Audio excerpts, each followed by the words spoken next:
నమస్కారం. మీ అందరికి బాను కథలలోకి స్వాగతం. కుమార్ గదిలోకి అవినాష్, గణేష్ అడుగుపెట్టారు. ఇంక పెళ్ళికి టైం అవుతుంది. మనం స్టేజి దగ్గరికి వెళ్దాం అన్నాడు అవినాష్. పద బావ, వెళ్దాము అన్నాడు సుబ్బు. కుమార్ మెల్లగా అడుగులు బయటకు వేశాడు. ఒక్కసారి ఇంటివైపు చూసి మెల్లగా బయట గేటువైపు వచ్చాడు. ఏంటి బావగారు, చూపు ఎటు ఉంది? ఎదురుగా నిల్చున్న అసలు నా వంక చూడనే చూడట్లేదు అని మాటలు వినిపించాయి. కుమార్ తల ఎత్తి అటు చూశాడు. పెదవులపై చిరునవ్వు వచ్చింది. బావున్నారా విజయ్ అంటూ పలకరించాడు. ఏదో మీ దయ మా ప్రాప్తం. మీరెలా ఉన్నారు? మొహం చూస్తుంటే వెలిగిపోతుంది. పెళ్లికళ కొట్టవచ్చినట్టు కనిపిస్తుంది. చిన్నప్పటినుంచి ఇష్టపడిన అమ్మాయి తనంతట తానే మళ్ళీ పెళ్లి చేసుకుందాం అని అడిగితే ఆ పెళ్లి జరుగుతూ ఉంటే చూడడానికి మీరు ఎలా ఉంటారో అన్న ఆలోచన వచ్చింది. అలాగే మొహం దీపావళి మతాబుల్లా వెలిగిపోతోంది అంటూ మధురంగా నవ్వాడు విజయ్. కుమార్ జవాబుగా ఒక నవ్వు నవ్వాడు. అయినా మీ కంటికి పక్కనున్న వాళ్లే కనిపించడం లేదంట. ఇంకా ఎక్కడినుంచో వచ్చినవాడిని నేను కనిపిస్తానా? అడిగాడు విజయ్. అదేమీ లేదు అంటూ సిగ్గుపడ్డాడు కుమార్. అదేమీ లేదంట కదరా, నువ్వెందుకు అబద్ధాలు చెప్పావు? అంటూ అవినాష్ భుజంమీద ఒక దెబ్బకు వేశాడు విజయ్. మంగళ స్నానం చేసే చోట చూడాల్సింది నువ్వు అన్నాడు అవినాష్. స్నానం అయ్యాక రెడీ చేస్తున్నప్పుడు కూడా మా వంక చూడలేదు అన్నాడు గణేష్. పెద్ద బావగారా, ఎలా ఉన్నారు? బుజ్జిగాడు ఏడి? అడిగాడు విజయ్. నేను బాగానే ఉన్నాను. బుజ్జి మా అమ్మానాన్న దగ్గర ఉన్నాడు. వాళ్ళు పెళ్లి మండపం దగ్గర కూర్చుని ఉన్నారు అని చెప్పాడు గణేష్. అందరూ మాట్లాడుకుంటూ బయటికి వచ్చారు. బావగారు, అదిగో వీధికి ఆ మూల పెళ్లి. ఇక్కడినుంచి నడుచుకుంటూ వస్తారా, కార్ ఎక్కి వస్తారా? అడిగాడు విజయ్. నడుచుకుంటూ వస్తాను అన్నాడు కుమార్. అయితే సరే అంటూ దూరంగా ఉన్న దుప్పటి పట్టుకుని ఉన్న ఇద్దరిని పిలిచాడు. వీళ్లు వచ్చి మీ ముందు దుప్పటి పరుస్తారు. మీరు ఆ దుప్పటిమీద నడుస్తూ పెళ్లి మండపానికి వచ్చేసేయండి అన్నాడు విజయ్.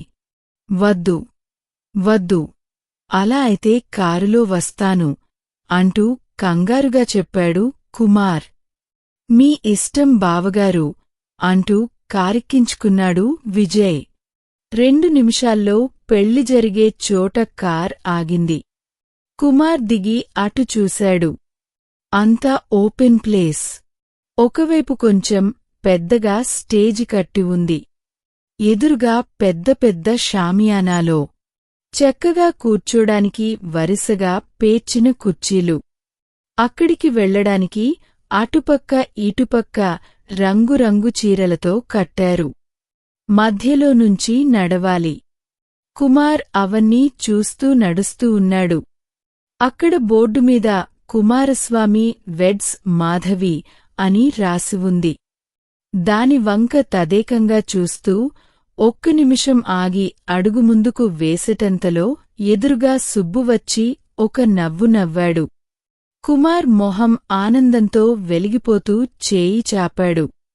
సుబ్బు ఇంకో లేఖ ఇచ్చాడు. కుమార్ గబగబా విప్పి చదివాడు. కుమార్ బావా, మన పెళ్లయిన తర్వాత హాస్పిటల్కి వెళ్లే దారిలో ఒక కళ్యాణ మండపం దగ్గర ఎవరిదో మ్యారేజ్ అని బోర్డు చదివినప్పుడు నా మనసులో కుమార్ వెడ్స్ మాధవి అని ఆలోచన వచ్చింది. నాకు అస్సలు నచ్చలేదు. అప్పటికి నువ్వు నచ్చవు కాబట్టి నీ పేరు కూడా నాకు నచ్చలేదు. నీ పక్కన నా పేరు అసలు నచ్చలేదు. కాని నా మనసులో నువ్వంటే ఇష్టమని తెలిసాక ఈ ప్రపంచంలోనే అందమైన జంట మనది అని అనిపించింది. కుమార్ స్వామి వెడ్స్ మాధవి ఇదే అందమైన పేర్లని నాకు తెలిసింది.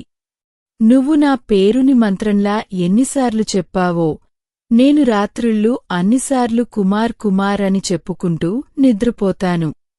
నిన్న చందన ఇలా రాపిస్తున్నాను అంటే ఎంత ఆనందం కలిగిందో మాటలలో చెప్పలేను. అర్జెంటుగా వచ్చి ఆ బోర్డుని చూడాలని ఆశగా ఉంది. ఇప్పుడు నువ్వు అక్కడున్నావని అని తెలుసు. నీ పేరు నా పేరు కలిగి ఉన్న బోర్డును జాగ్రత్తగా చూడు. నేను అలాగే చూస్తాను. జీవితాంతం ఇలాగే గుర్తుపెట్టుకుందాం. ఇట్లు నీ భార్య సిహెచ్ మాధవి కుమారస్వామి.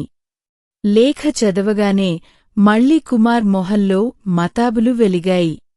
ఏముంది బావగారు? ఈ లేఖలో ఆసక్తిగా అడిగారు విజయ్. లేఖ మడతపెట్టి సుబ్బుకు ఇవ్వబోతుండగా, ఏది సుబ్బు, ఒకసారి ఇవ్వు చదువుతాను అన్నాడు విజయ్. అంతే సుబ్బు చేతిలో పెట్టిన లేఖ మళ్ళీ తీసుకుని తన జేబులో పెట్టుకున్నాడు కుమార్. ఏంటి బావగారు, నేను చదవకూడదా? ఆశ్చర్యంగా అడిగాడు విజయ్. ఊహూ, ఇవి నావి అన్నాడు కుమార్. చిన్నపిల్లలు చాక్లెట్లు నావి అన్నట్లు. ఎంత ముద్దుగా చెప్పారో అంటూ నవ్వాడు విజయ్. బావ, నేనే చదువుతాను అంటే వద్దన్నాడు. ఇంక నీకు ఇస్తాడా అన్నాడు సుబ్బు.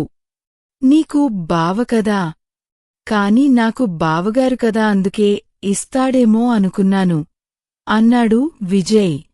నాకు బావ అయినా నీకు బావగారైనా అక్క ఒక్కటేగా. అక్క ఏదో రాస్తుంది. బావ ముఖంలో దీపావళి పండగ వస్తుంది. నేను వచ్చిన దగ్గర్నుంచి బావ ముఖంలో ఇంత ఆనందం నేను ఎప్పుడూ చూడలేదు.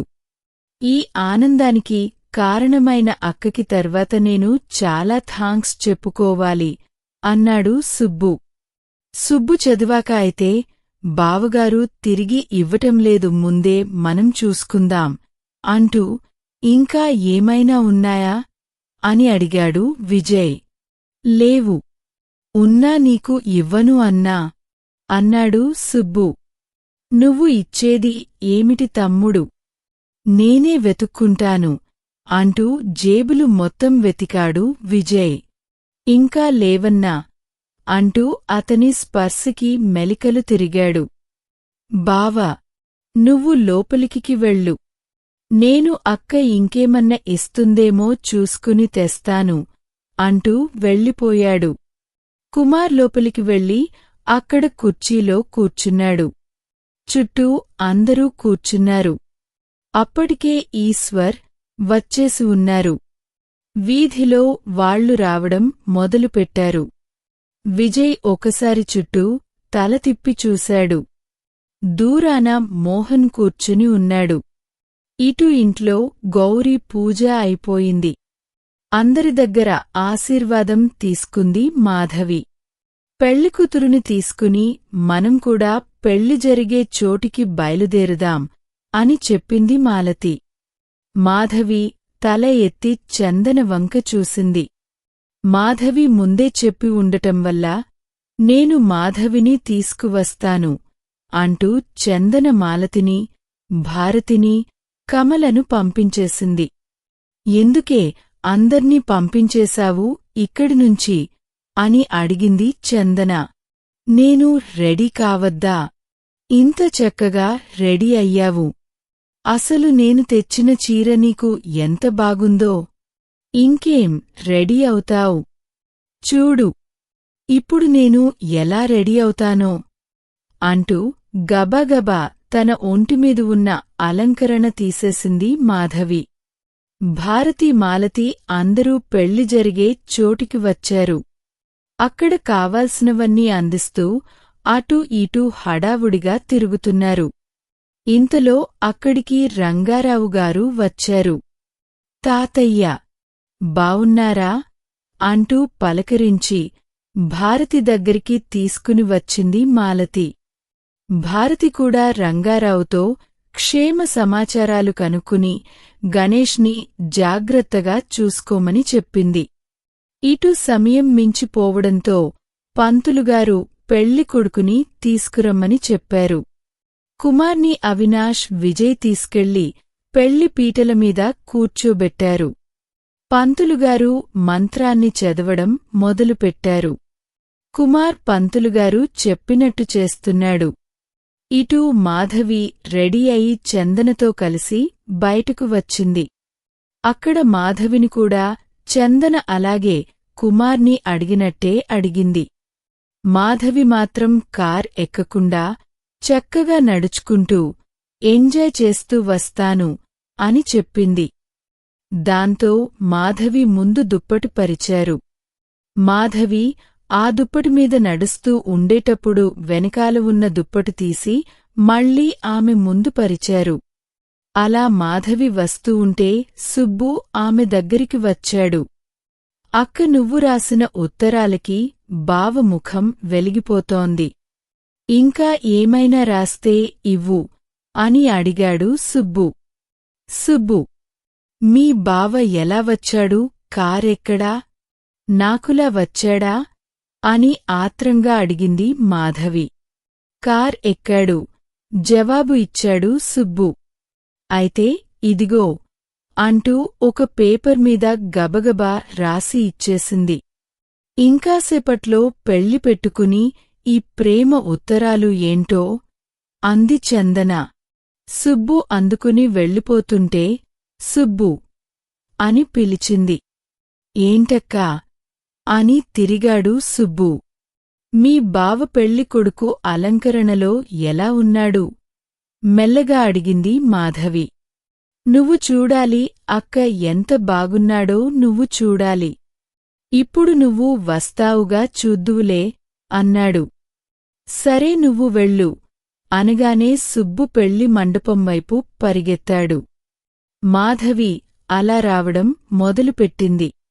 సుబ్బు స్టేజ్ దగ్గరికి వెళ్లాడు. కింద నుండి కుమార్కి ఉత్తరం చూపించాడు. కుమార్ పైకి రమ్మని సైగ చేశాడు. సుబ్బు పైకి వెళ్లాడు. బావా, పంతులుగారు చెప్పినట్టు చేస్తున్నావు. ఇప్పుడు ఉత్తరం ఎలా చదువుతావు బావా అని చెవి దగ్గర అడిగాడు సుబ్బు. ఎలాగోలా చదువుతాను, ఉత్తరం ఇవ్వు అన్నాడు కుమార్. సుబ్బు ఉత్తరం చేతిలో పెట్టాడు. పంతులుగారు చెప్పినట్లు చేస్తూ ఉత్తరం చదవడం మొదలుపెట్టాడు కుమార్. కుమార్ బావా, నిన్ను కూడా దుప్పటిమీద నడుస్తావా, ఎక్కుతావా అని అడిగారు కదా. నువ్వు సిగ్గుపడి దుప్పటిమీద నడవక కార్ ఎక్కి ఉంటావు. కాని నన్ను అడిగినప్పుడు మాత్రం నేను దుప్పటిమీద నుంచి నడుచుకుంటూ ఎంజాయ్ చేస్తూ వస్తున్నాను. ఎంత ఆనందంగా ఉన్నానో! నా ముందు దుప్పట్లు పరుస్తుంటే నేను ఒక యువరాణిలా ఫీలవుతున్నాను. నీ యువరాణి చక్కగా అలంకరించుకుని తన కుమార్ రాజాను పెళ్లి చేసుకోవడానికి బయలుదేరింది. తనని వివాహం చేసుకోవడానికి రెడీగా ఉండు. నీ భార్య సిహెచ్ మాధవికుమారస్వామి. కుమార్ మళ్ళీ నవ్వుతూ ఆ ఉత్తరాన్ని జేబులో వేసుకున్నాడు. అప్పటికే మాధవి పెళ్లి మండపం దగ్గరకు వచ్చేసింది. సమయం అయిపోతూ ఉండేసరికి పెళ్లికూతురుని తీసుకురమ్మని పంతులుగారు చెప్పారు. మాధవిని అలా చూడగానే భారతి, మాలతి ఆశ్చర్యపోయారు. వాళ్ళిద్దరి మొహాలు చూసిన కుమార్ వస్తున్న మాధవిని తల తిప్పి చూడడానికి ట్రై చేశాడు. కాని చందన, మిగతా వాళ్లు అడ్డుగా ఉండేసరికి మాధవి కనిపించలేదు. కుమార్ ఎదురుగా తెరగా తెల్లని వస్త్రాన్ని అడ్డుగా పెట్టారు. మాధవి వచ్చి కూర్చుంది. పంతులుగారు పూజ చేశారు. గణేష్, మాలతి ఇద్దరూ కూర్చుని కుమార్ కాళ్ళు కడిగి కన్యాదానం చేశారు. పెళ్లికూతురు పెళ్లికొడుకుని జీలకర్ర బెల్లం పెట్టుకోమన్నారు. కుమార్ మాధవి తలమీద, మాధవి కుమార్ తలమీద ఇద్దరు పెట్టుకున్నారు. తర్వాత మధ్యలో ఉన్న అడ్డు తెరను తొలగించారు. కుమార్, మాధవి ఒకరినొకరు చూసుకున్నారు. మాధవి కుమార్ వంక అలాగే చూస్తూ ఉండిపోయింది. కుమార్ మాధవి వంక ఆశ్చర్యంగా చూశాడు. కుమార్తో మొదటిసారి పెళ్లయినప్పుడు కట్టిన ఎర్రని బార్డర్ ఉన్న తెల్ల చీర కట్టుకుంది. ఆ రోజు ఏ నగలు అయితే పెట్టుకుందో అవే నగలు పెట్టుకుంది. ఆ రోజు మాలతి కొన్న బాసికమే కట్టింది. బావ చాలా అందంగా ఉన్నావు అని కుమార్కి వినిపించేలా మెల్లగా చెప్పింది. కుమార్ ఓ నవ్వు నవ్వి, నువ్వెందుకు మాధవి ఈ చీర కట్టుకున్నావు? ఇలా ఎందుకు రెడీ అయ్యావు అని అడిగాడు. మాధవి ఏమీ మాట్లాడకుండా తన రెండో చేతిలో ఉన్న ఉత్తరాన్ని ఇచ్చింది. కుమార్ దాన్ని తన రెండో చేతితోనే అందుకని చదవడం మొదలుపెట్టాడు. కుమార్ బావా, మొదటిసారి ఈ చీర కట్టుకున్నప్పుడు, ఇలా రెడీ అయినప్పుడు చాలా బాధతో ఉన్నాను. ఇందులో ఉన్నవి ఏవీ మళ్ళీ చూడాలని కూడా అనుకోలేదు. అసలు తీసి పడేయాలనుకున్నాను. నా మెడలో తాళిపడిన తర్వాత ఎంత బాధపడ్డానో నాకు తెలుసు. నా జీవితం అక్కడే ఆగిపోయిందనుకున్నాను. అప్పుడు నాకు తెలియలేదు. నేను వెలకట్టలేని విలువైన వజ్రం నన్ను వరించిందని నాకు అప్పుడు అర్థం కాలేదు. చాలా కోపం తెచ్చుకుని అవన్నీ పడేయాలి అనుకున్నాను. కాని నీ గురించి అర్థమవుతూ వచ్చాక నిన్ను తప్పుగా భావించినందుకు నేను ఎంత ఫీలయ్యానో కూడా నాకు తెలుసు. నేను నిన్ను ఒప్పుకుంటానో లేదో అని నువ్వు చాలా టెన్షన్ పడ్డావు అని చెప్పావు. కాని ఏ జన్మలో ఏ పూజ చేశానో ఇంత గొప్ప నువ్వు. నేను ఏ ప్రయత్నం చేయకుండానే నాకు భర్తగా దొరికావు. అది నాకు ఈ చీరమీద ఈ అలంకరణతో లభించింది. అందుకే మళ్ళీ ఇదే చీరలో ఆ అదృష్టాన్ని ఆనందంగా అందుకోవాలని అనుకున్నాను. అందుకే ఇలా రెడీ అయ్యాను. నేను పెళ్లి కూతురు అలంకరణలో ఎలా ఉంటానో నీకు ముందే చూపించానుగా. ఇట్లు నీ భార్య సిహెచ్ మాధవి కుమారస్వామి. కుమార్ ముఖంలో ఆనందాన్ని చేస్తూ తనను మరిచిపోయింది మాధవి. ఇంకా ఉంది. ప్లీజ్ సపోర్ట్ చేయండి. అమూల్యమైన సలహాలను కామెంట్ల రూపంలో అందిస్తారని ఆశిస్తూ మీ ఎస్. బాను. మీకు ఈ కథ నచ్చినట్లయితే లైక్ చేయండి, షేర్ చేయండి. ఇంకా బాను కథలును సబ్స్క్రైబ్ చేయడం మరిచిపోకండి. Thank you.